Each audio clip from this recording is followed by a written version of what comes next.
Welcome to the News9 Plus Show on the world's first news and current affairs OTT platform, News9 Plus.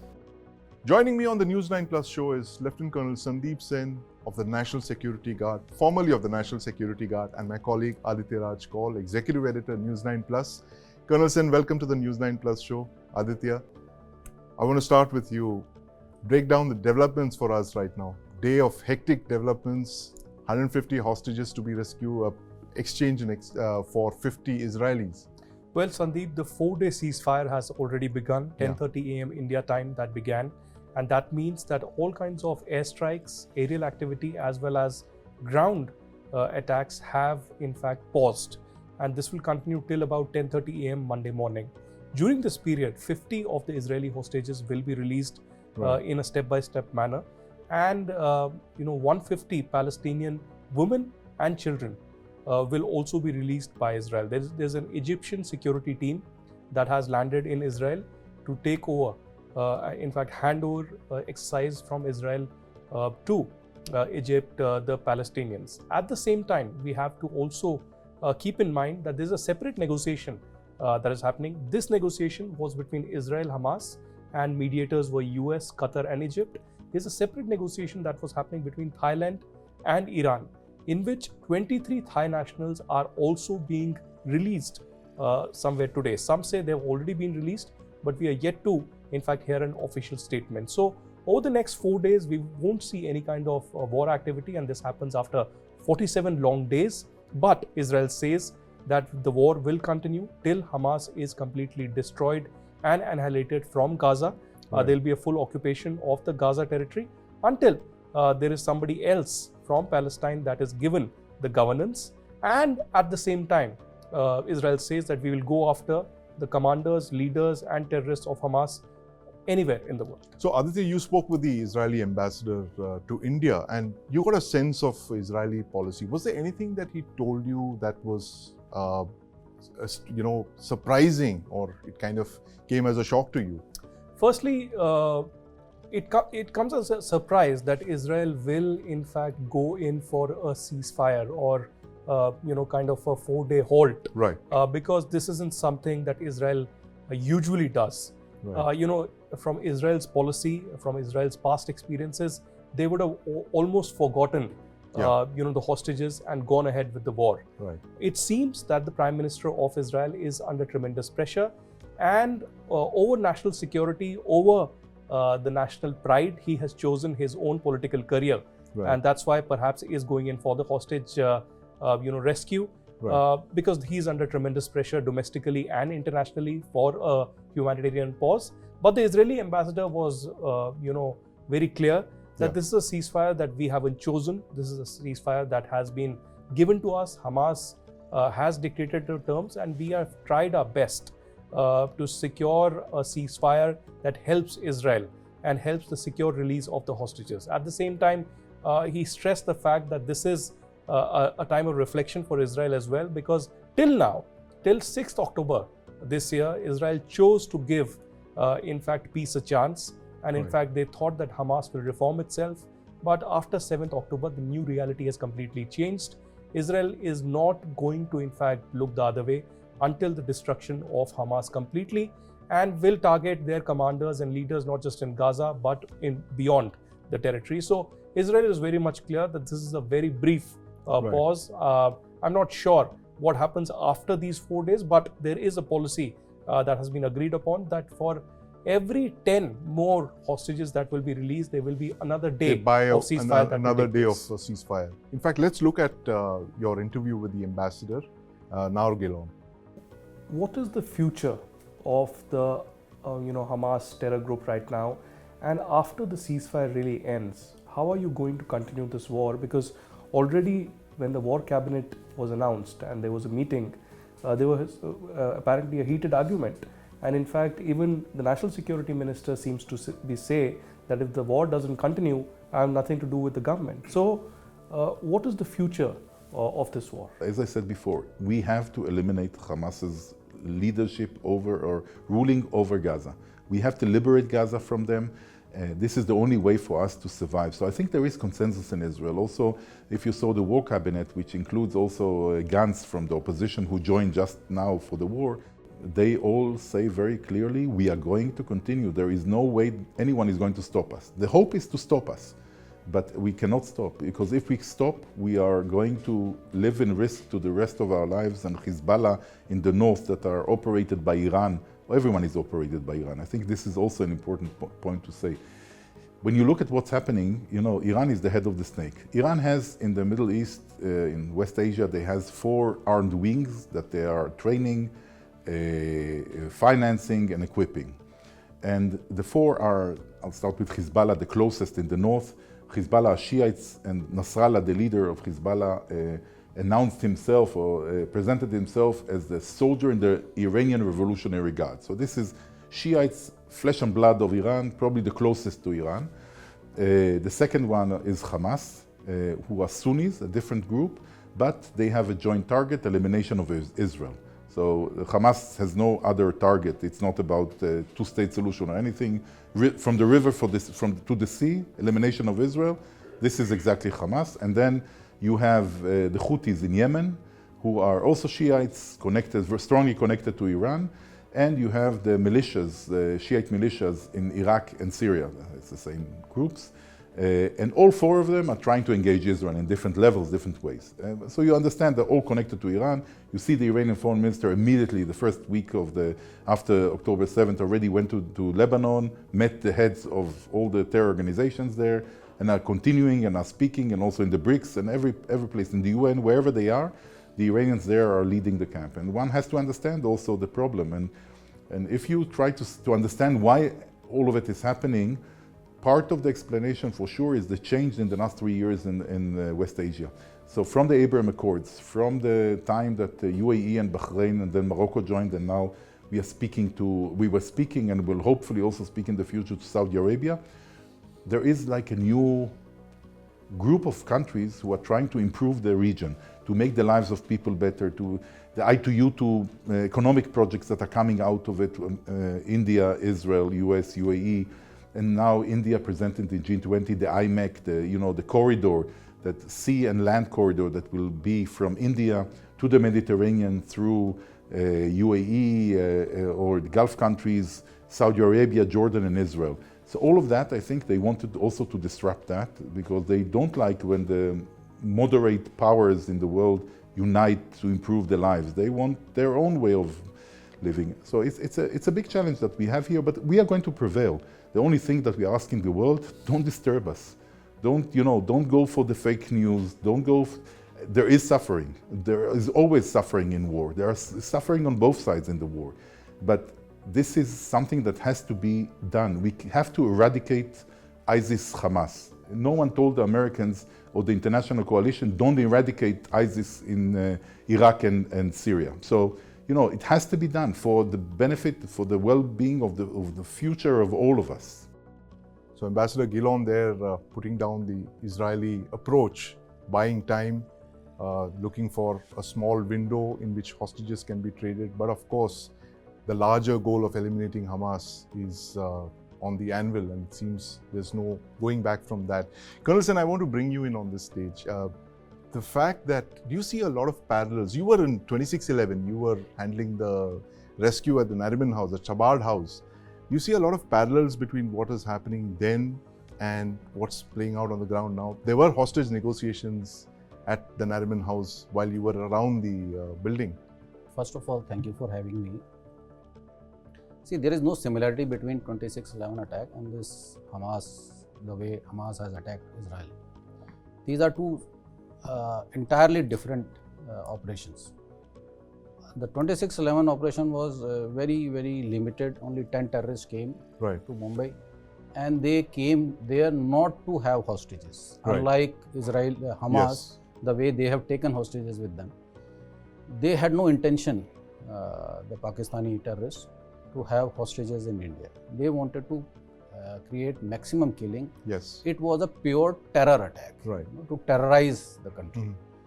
Only similarity between these two attacks are the surprise element. The way we got surprised and the way Israelis were surprised. Other than that, there is no similarity. So this would be like a conventional war, more or less, what Hamas has unleashed on Israel. It is a conventional war. It's a entire Israeli army is inside Gaza now. Yeah. They have already, the tanks have reached, city center. Right. And they are inside the tunnel. Otherwise, initially the reports were there that they will not enter tunnel. So now I feel Israelis are well under control. Right. They have total control over Gaza Strip. Yes. And that's why they are going for the negotiation part and getting the hostages released. Right. So both ways they are winning. Yeah. Do you believe that, Aditya? Do you think the Israelis are winning at the moment as we speak? Are they speaking from a position of strength? From the day one, it was clear that Israel is much more powerful. Israel has much more arsenal, ammunition in their kitty, and much more experience and technological prowess at the same time. So it's clear that every passing day, Hamas is losing its strength in Gaza. Of course, one of the major strengths was the tunnel networks that were there. But very interestingly, just an hour before the ceasefire actually began on Friday, we had bombardment of the tunnels underneath the Al-Shifa hospital. Yes. This was the last statement that I received from the IDF. So clearly, they've gone after the commanders. They've also killed one of the commanders of the naval forces of Hamas just early morning on Friday. So clearly, Hamas is not in a position of strength that it was perhaps 45 days ago. Right. It was a surprise attack, no doubt, and perhaps for decades it would be remembered. The kind of attack it happened perhaps will bring a paradigm shift the way terrorism is seen globally. Right. But in this particular case, I think the war will continue for a few more weeks until Gaza is completely sanitized. And then will be the tricky part. Right. Once tunnels are sanitized, once the Hamas terrorists are killed, what happens to first the governance structure in Gaza, who takes over? And secondly, what will Israel do with the growing radicalization, not just in Gaza, but across Palestine and in the Arab world, which will be an emerging threat. Right. In fact, the Arab world, there's developments there as the United States says that Russia, using Wagner, has transferred the Pantsir gun missile complex to Iran and its proxy Hezbollah. My colleague Deepak Badana has this explainer on what the Pantsir gun missile system is. Let's watch. The Panzer S1M, an export variant of the Panzer SM, is a highly advanced self-propelled anti-aircraft gun and missile system designed by Russia. Known as the SA-22 Greyhound in NATO terminology, the Panzer is operated in a diverse range of theatres today, including Algeria, Brazil, Iran, Iraq, Jordan, Libya, Oman, Russia, Saudi Arabia, Slovenia, Syria, the UAE and Vietnam. Traditionally, Soviet and Russian strategic missile systems had been placed in fixed hardened sites. Newer systems, such as the S-300 PSPM, were much more mobile. However, they were still vulnerable once detected. The Panzer was therefore designed to integrate into broader air defense networks like the Russian S-400 and S-300 systems. Panzer allows for seamless coordination with other assets for enhanced effectiveness of air defense systems. This gun missile system is similar to other Russian gun missile systems operated by the Indian Army, such as the Tunguska and the Indian Navy's Kashtan CIWS on the Talwar class frigates. Based on a wheel chassis and armed with a highly explosive 20 kg fragmentation warhead, such as the Type 57E6 and guns such as the Type 2A72 and Type 2A38M, Panzer functions as a highly capable air defense system capable of defending against multiple targets, such as aircraft, helicopters, drones and precision-guided munitions at ranges of up to 40 kilometers and at altitudes of up to 3 kilometers. The system has two radars with increased range, capable of tracking air targets as well as land targets. It has an integrated identification friend of foe system. Within the cabin, two LCD multifunction displays are connected to a central computer system. A single person can operate this whole system alone if necessary. The Panzer S1M, with its advanced features and operational history, stands as a formidable air defense system. Its extended engagement range, potent armament adaptability, and strategic mobility make it a significant asset in contemporary military strategy. The system's integration capabilities underscore its role within broader air defense networks, enhancing overall defense effectiveness. 15 years ago, 10 Pakistani terrorists attacked India's commercial capital, Mumbai. They landed on the coast and over the next few hours killed 166 people, men and women, with utmost brutality. Mumbai had seen attacks from the Pakistani deep state before. In 1993, I'm going to repeat this. Mumbai had seen attacks by the Pakistani deep state before. In 1993, 13 bomb blasts killed over 260 Mumbaikars and wounded thousands more. In 2006, blasts ripped through commuter trains in Mumbai, killing over 200 people. But these attacks were different. The 26/11 attackers walked around like Terminators from the movie, and for days they mercilessly gunned down those who stood in their path. 26/11 was also the world's most televised and dramatic attack since the September 11, 2001 Al-Qaeda attacks on the United States. Colonel Sen, I want to come to you about, we are close to the 15th anniversary of 26/11. What were your thoughts when these attacks played out in Israel just a month ago? See, the surprise element in both the attacks. Right.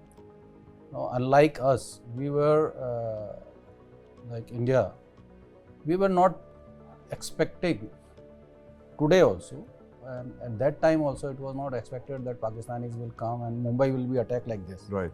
Gunmen will come. You have seen blast, IDs, improvised explosive devices. A terrorist roaming around in the city, in a metro city, and killing innocent people, children, ladies.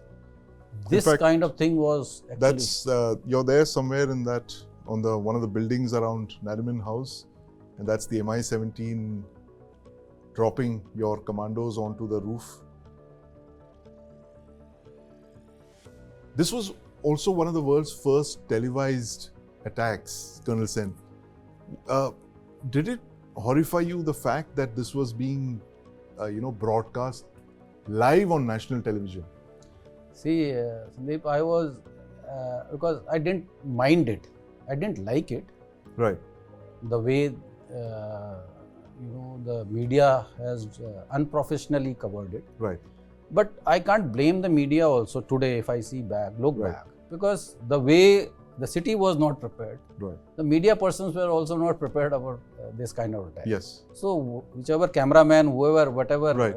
place he was there, everybody was shooting it without thinking, because everything is, unfolding in such a fast pace. Time. Yeah. Yes. So nobody has that concern. Okay. Right. What I am shooting, what will be the, how the handlers are there. They didn't know there are handlers in the. So do you believe that this live telecast of the operations, and this is a sore point with a lot of people in the security establishment and of course in the journalistic community, the fact that it actually jeopardized the lives of your commandos as they were rappelling down? Yeah, it did.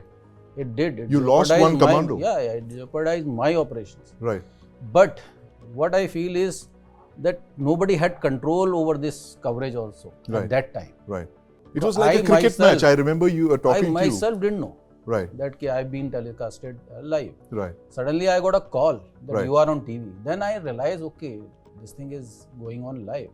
So, and I also didn't have time at that time to react to, cameraman and camera, because I was more busy about the operation. I can see you right there on the roof of the Merchant House next to Nariman House. This is the last blast when the operation finished actually. And this was being telecast, all of this was being telecast in real Later time. on I believe so, but I don't know up to which part they telecasted live. Yeah.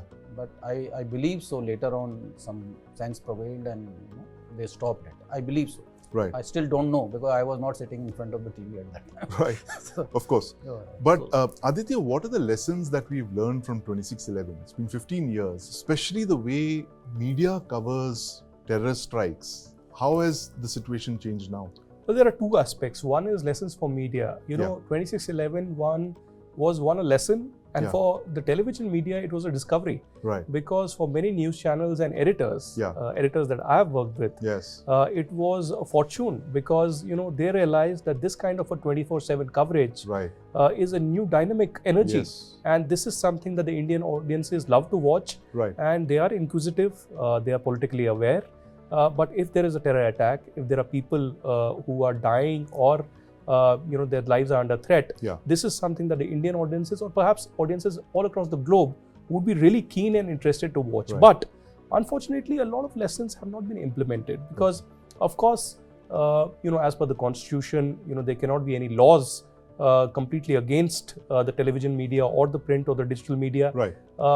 But I remember I covered a lot of terror attacks after 26/11. From Pathankot and- Pathankot to Pulwama to Pulwama. Dina Yes. Nagar and others. Right. And I remember in a Pathankot case, Yeah. it reached Supreme Court, and Right. there was action taken against one television channel. Yes. So there have been cases because unfortunately, like the international media, Yeah. we do not have conflict reportage training Right. apart from one Ministry of Defense certificate course that really happens. Right. That also, would have helped Yeah. in training the Indian media as to how to cover terror attacks or conflict regions. Right. At the same time, I would stress that the biggest lesson for us, for the intelligence apparatus and the security forces, has been the more robust sharing of intelligence, of how cohesive approach is, how the central and the state Yeah. forces and intelligence work together. Right. And this was displayed, I think, after the Pulwama terror attack as well, how they worked very closely in synergy.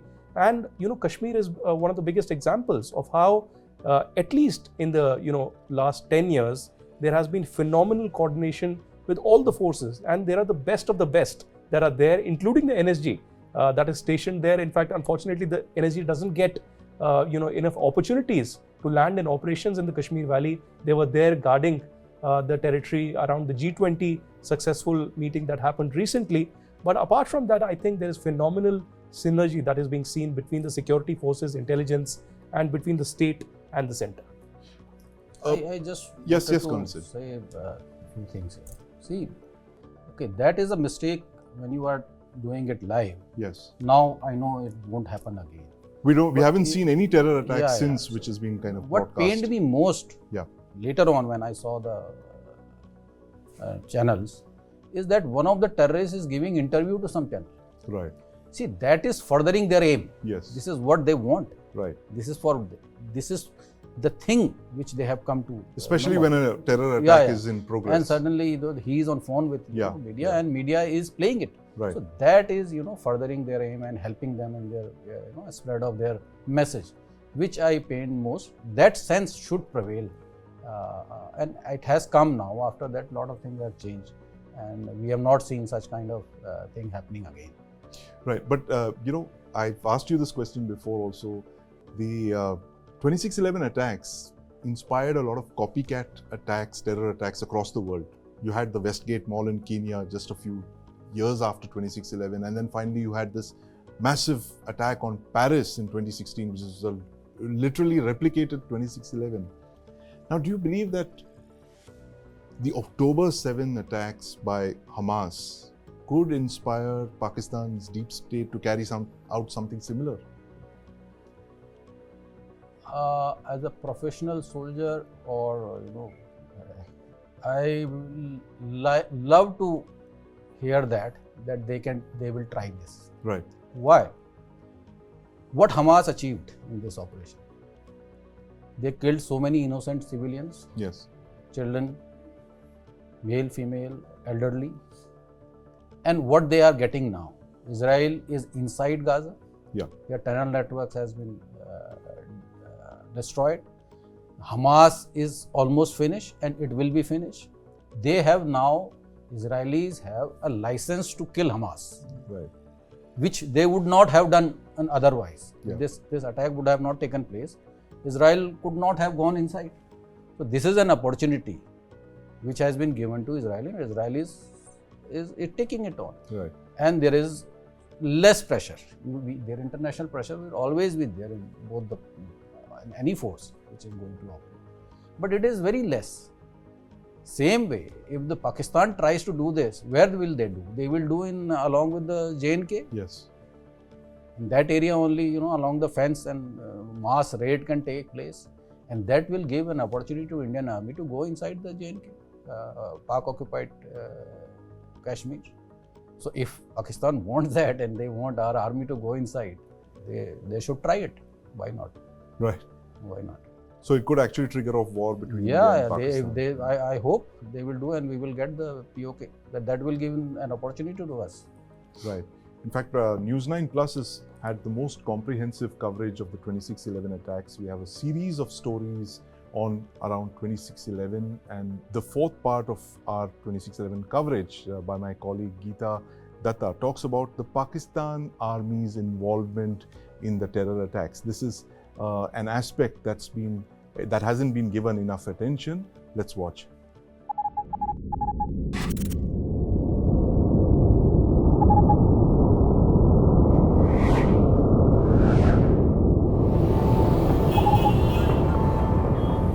The attacks came as a surprise to the Indian state, both to the security establishment and the political leadership, both in terms of their intensity and in their brutality. It was actually immediately, within a few hours, established that there was a Pakistani hand in the attacks.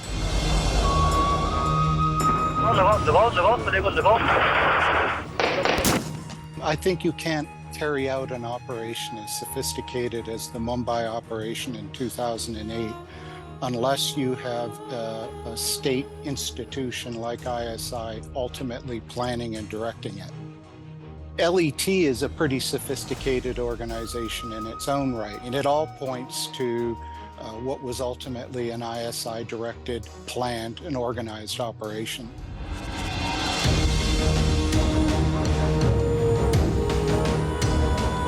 There is absolutely no question that the ISI was involved hook, line and sinker.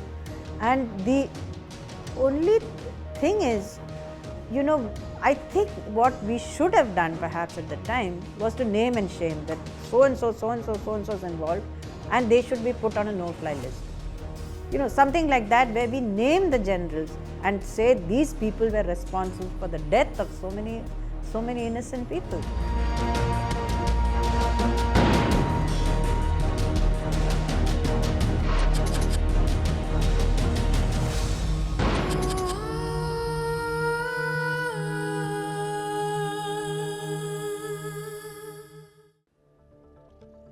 Aditya, lots of similarities there between the way the Pakistan army operates and the way Hamas and its leadership operate, controlling it from far. How do you think October 7 is going to change things now? Well, first, the biggest of the similarities is the use of proxies. Yes. But before I come to you, to the 26/11 questions that you are asking, one of the lessons and implementations that also happened, for instance, when the IC-81 for hijacking happened, immediately we had robust security. Not just across Indian airports, but the Nepalese airports as well. That wasn't really seen. People could actually enter the airport and come out very, frequently without checking. Right. Similarly, after the 26/11 one, we had the implementation of a national agency, NIA, covering the terror attacks and actually, going into the Hawala angle and investigating different aspects of it. Secondly, we had commando forces apart from the NSG deployment all across the country. We had state units, for instance, in Mumbai, we had the Force 1 that come up. I remember, in fact, during the 26/11 and after I went for my master's in Bombay at the Xavier's, and Himanshu Roy was the senior police officer who was looking at Force 1, and there was an entire drill which he allowed me to witness of the NSG and the Force 1 at the Xavier's compound. So I think there's a lot of lessons, in Pakistan and Hamas are, test cases of how proxies are used. In that case against Israel and here against India. And, a lot of lessons for India to in fact learn and to be ready because every year, every passing month, terrorists are also changing their strategies. We have discussed threadbare of the use of technology, the use of drones, particularly, and tunnels in Jammu and Kashmir as well to, infiltrate ammunition, terrorists, etc. And, this has been frequently used all across the Punjab border for drugs as well. So I think a lot of lessons for us, and every passing day with the advent of the artificial intelligence, the technology is really changing. And I'm sure that the Indian agencies are actually gaining a lot of knowledge from these attacks. Right. Any unanswered questions in your mind, Colonel Sen, 15 years after 26/11?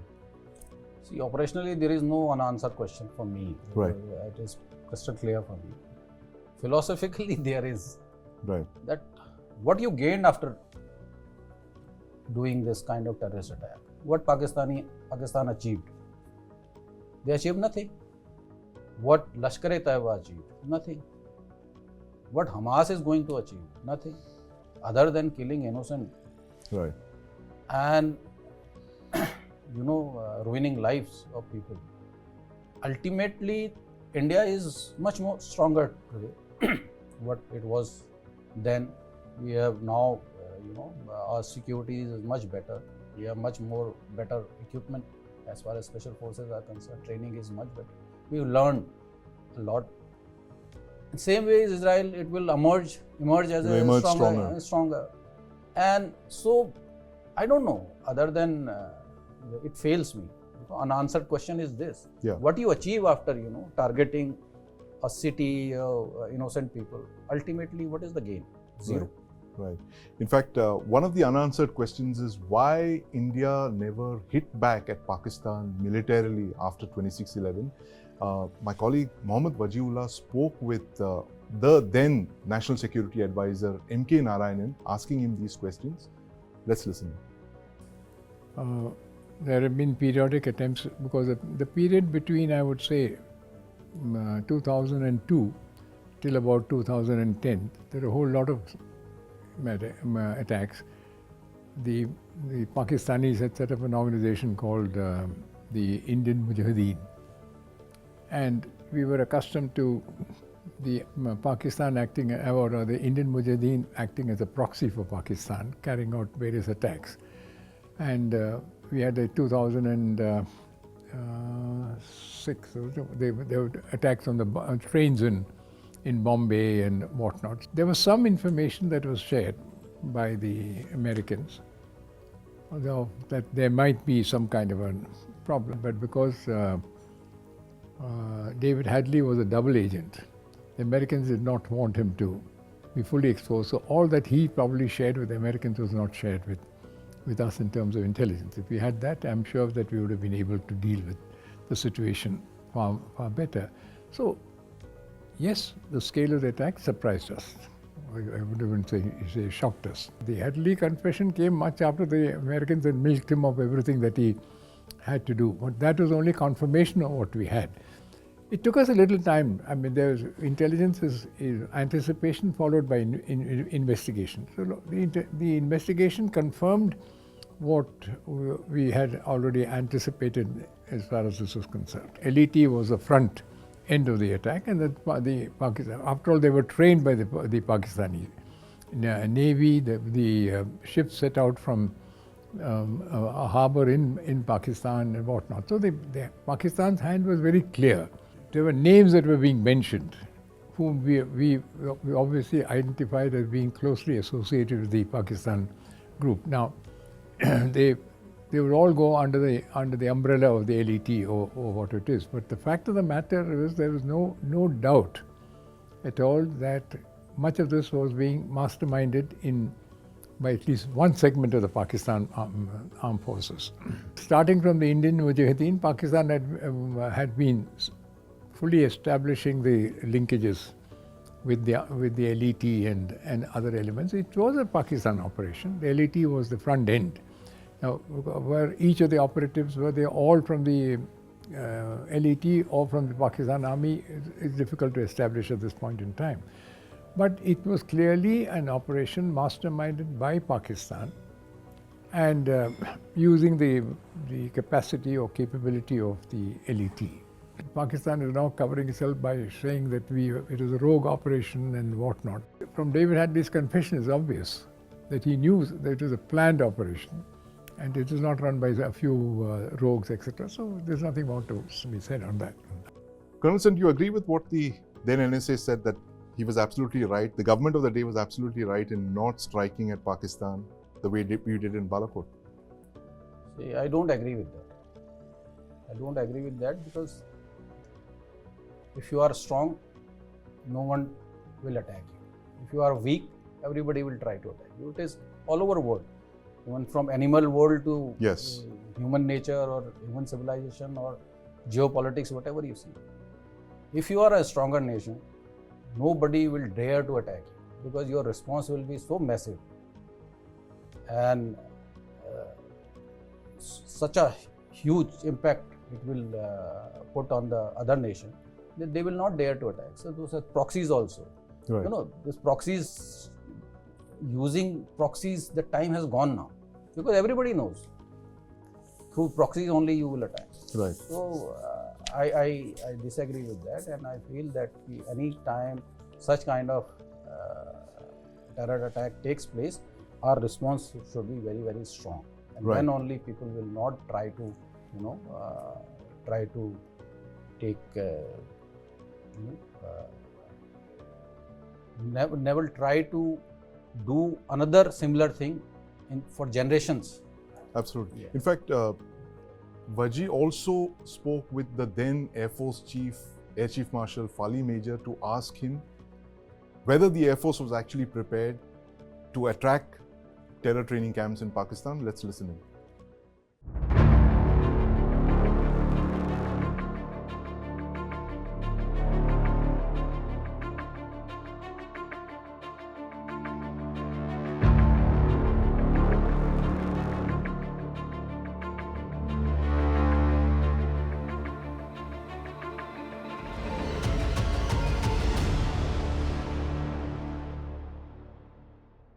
We had put options for which we were ready.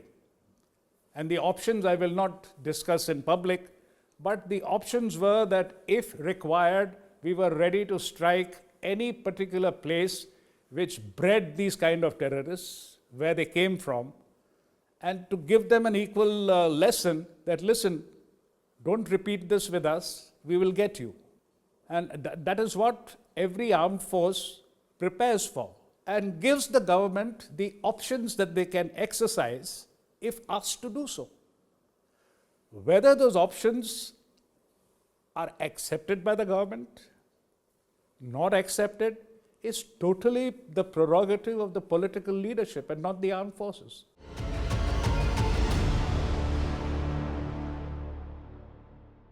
In my reckoning, yes. And mind you, the Balakot strike was deep in the heartland of Pakistan, not in the line of control area. Okay. And that is why we saw some kind of a retaliation from them. But I may be wrong in my assessment that during 26/11, if we had had targets to strike in the LC area, there would have been no retaliation.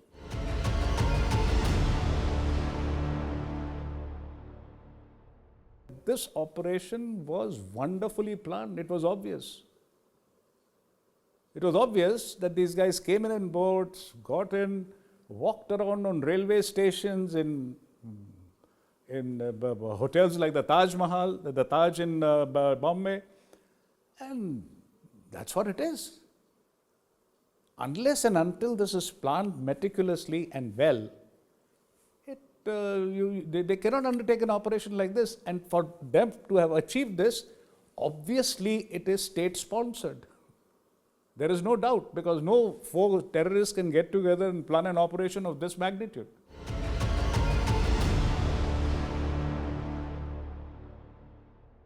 You can see the difference with the many actions the present political leadership has taken. Balakot, for example, the other, cross-border surgical strikes by our land forces.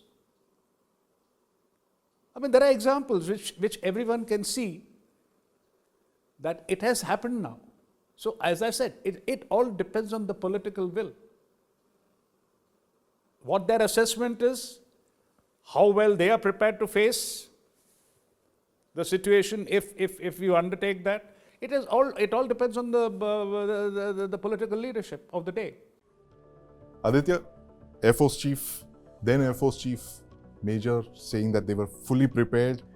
They had options ready to strike at Pakistani camps, but they were not given the go-ahead. You think that if the Air Force had struck after 26/11, we would not have seen the kind of terror attacks that we saw in Uri and Pathankot and in Dinanagar? Absolutely, no doubts in my mind. I mean, two events in Indian history in the last 2 decades, more than 2 decades. One has been the failure of the negotiations in the IC-814 hijacking, in which Masood Azhar was released, and that led to the formation of Jaish-e-Mohammed, and the most brutal terror attacks in India, apart from 26/11, if we leave alone 26/11, has been the Jaish-e-Mohammed. Right. The Parliament attack, the Pulwama attack, the Pathankot attack has been from Jaish-e-Mohammed. Right. So I think it's logic. It's not a political calculation that I'm talking about. It's a logical step that if your sovereignty has been questioned, if your country has been attacked by 10 gunmen, then logic says that you need to respond militarily. And there were options. And I will tell you that one option was to hit the Lashkar-e-Toiba headquarters in Pakistan. There was another option of eliminating Hafiz Saeed and Zakirur Rahman Lakhvi in Pakistan. Both these options were discussed in detail. There was option of airstrikes as well.